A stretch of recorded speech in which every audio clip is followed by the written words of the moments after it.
Iron ও পুষ্টিগুণে সমৃদ্ধ পালং শাক তো আপনারা অনেকে অনেকভাবেই খাইছেন, বাট আমার মতো ভর্তা করে কয়জন খাইছেন বলেন? দুনিয়ার যত সব আজাইরা বুদ্ধি আমার মাথার মধ্যে ঘোরাফেরা করে আর সেগুলো এক্সপেরিমেন্ট করতে ব্যস্ত হয়ে যায়, বাট এক্সপেরিমেন্ট থেকে যদি ভালো কোনো ফল আসে সেটা তো শেয়ার করাই যায়, তাই না? তাই হুট করে আমার মনে হইলো যে কোনো ভর্তা টর্তা দিয়ে ভাত খাবো।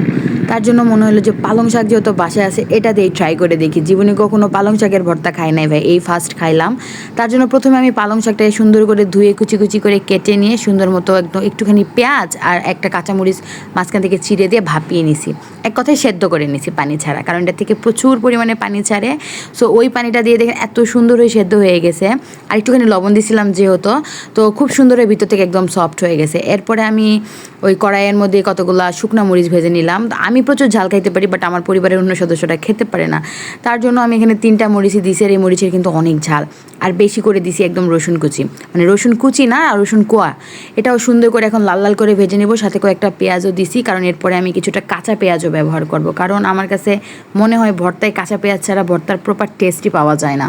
এবার এই সবগুলো এখন যে ভেজে নিলাম শুকনা মরিচ, যেহেতু আমি শাক লবণ দিয়ে সেদ্ধ করছি তাই একদম পরিমাণ খুবই কম দিতে হবে লবণের, জাস্ট এই চাটনিটা বানানোর জন্য যতটুকু লাগে অতটুকুই।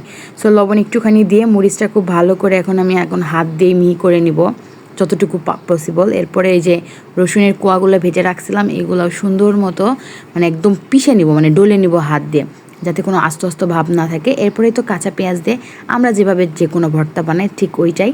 তো এখানে একটু চেষ্টা করবেন সরিষার তেলটা একটু বেশি দেওয়ার, তাহলে কি হয়, যেহেতু পালং শাকের থেকে একটু পানি বের হয়, তো সরিষার তেলটা দিলে ওটা অ্যাডজাস্ট হয়ে যায়।